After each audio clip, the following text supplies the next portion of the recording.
Hey, this is Matt once again. Welcome back to another review. This is another paid request for Edward. Thank you so much for that. For those interested in requesting pretty much any type of videos or topics, reactions, whatever, feel free to send it either directly to my PayPal or join my Patreon. Both links are down below in the info box. And this is for 2 more episodes of South Park Season 3, Episodes 7 and 8. Now, apparently this was a time where they did this experiment.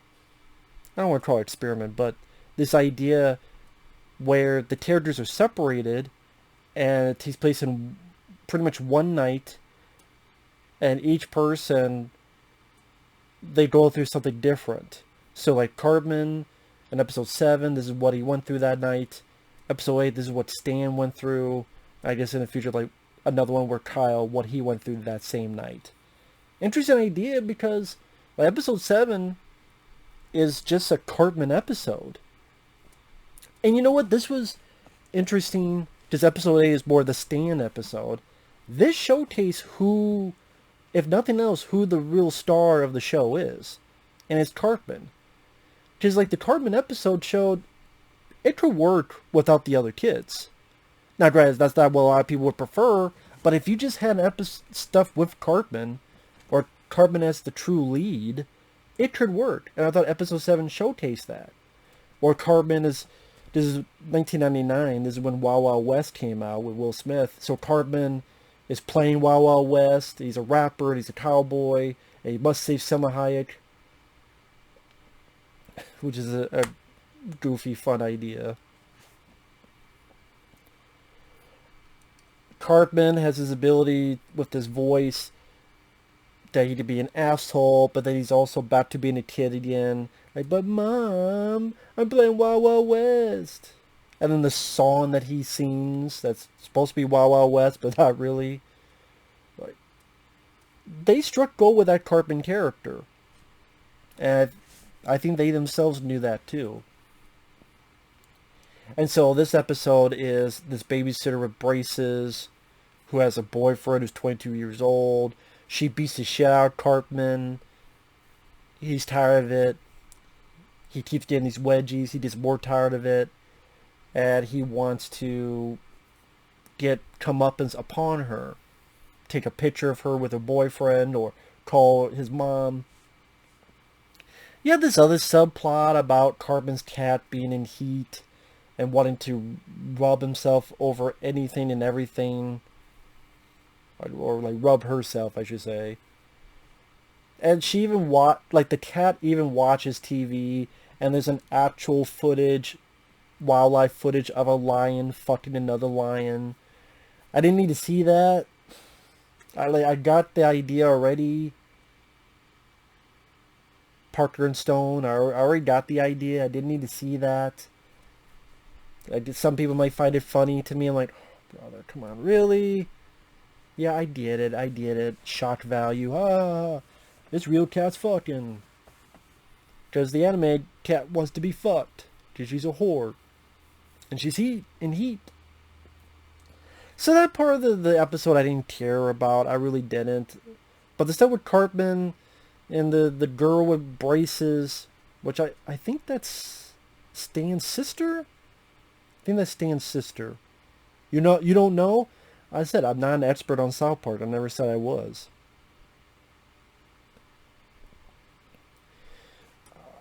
And she definitely loves saying the word turd. Because she says turd like every 30 seconds. Which got old a bit quick. Because you got desensitized to the word. But it's interesting that Cartman decides to help her because the boyfriend dumps her, and Cartman decides to help her, and both of them fuck up the guy's guitar, and the cat came back with a fucking orgy of cats. I didn't mind the idea of, as silly as it is, one cat gets catnip and they're sniffing up like cocaine. That was so stupid. It did make me chuckle. But yeah, pretty much these two work together and fuck over the boyfriend. And they both clean up. The mom gets home, but she's oblivious, so I doubt they're going to be friends later on, but it'd be an interesting turn of events. And then Cartman's version of Wild Wild West ends it. And it was, like I say, it was interesting to see this, an episode with no Stan, no Kyle, no Kenny, and made me go, wow, this can work. Because Cartman's personality, uh, laughs he can get out of the viewer, the way the voice is utilized, this is possible. I don't think you could do it with just Stan, or Kyle, or Kenny. And episode 8 proved it, because I liked episode 7, did not like episode 8 at all. It's Stan upset because his parents take him, because the parents are having this party, while Stan is stuck with his Melvin classmates, as he calls it, nerdy kids like Pip, Butters, and this one called Duddy. And they want to play Charlie's Angels and all this stuff, and Stan just hates it, absolutely despises it. And the subplot is Stan's dad masturbated in a tub in front of a guy, and they go, oh, it's nothing, but then he keeps being obsessed with it, like worried about it. He doesn't want to speak to his friend. He wants to move away from it. He's conflicted about it. I'm sitting there going, I don't give a shit about Stan's dad. I don't give a shit that he jerked off in front of a guy and the guy did it. I don't give a fuck. I've stopped giving a fuck. Meanwhile, on their take on Waco, the ATF is outside. They think the party is a suicide pact, and the kids have to warn the ATF, no, no, no, you're wrong. Everything's fine. And they're messing with the ATF agents as they're playing a shitty version of Cher, because they don't like Cher. I think actually Cher was played during the Waco incident. If you don't know the Waco incident, you can look it up.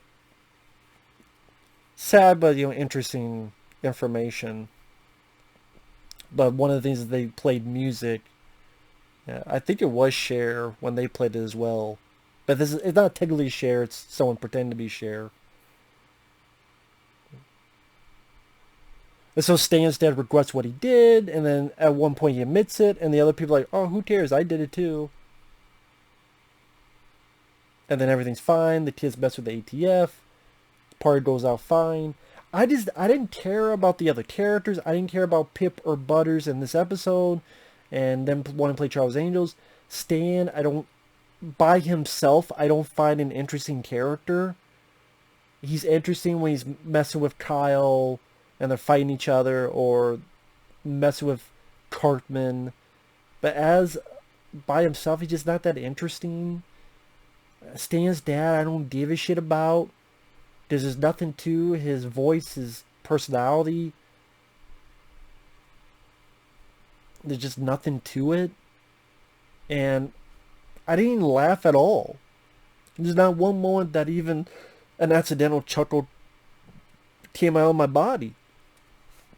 I'm sitting there again going, wow, the Cartman episode, despite the weird cat subplot, as I get the hiccups. Fuck, the episode was so bad, give me the hiccups.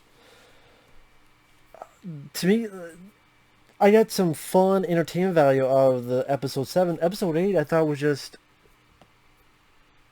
yeah, I don't know if they ever did that again where they separated the kids in this state. If not, I wouldn't be surprised, because maybe then they too realized, oh shit, no, these other kids do not work unless they're part of the group. The only one that can work is Cartman. That's why he's the guy that got advertised and t-shirts, and he's front and center on the South Park movie poster, and like even the creators, they knew that Cartman was the standout star of it. Kind of like how Homer Simpson became that with The Simpsons. At first it was Bart Simpson. And people forget, like, Bart Simpson, for the first couple of seasons, was the star of the show. And now, when people think of Simpsons, they think of Homer. And so it became Homer's show. Which made sense to me, because I thought he was the best character, but and like, people forget that how important Bart Simpson, how popular Bart Simpson was in the initial debut of that show. That's why the video games was from Bart's point of view. Bart versus this. I'm sorry, I'm going off tangent. But yeah, overall, episode 7 was fun. Episode 8, I thought was rather boring. Story, comedy I didn't laugh at. If you like it, that's cool. Wasn't for me. So, with that said, thanks for watching. Take care. We'll see you guys later. Bye-bye.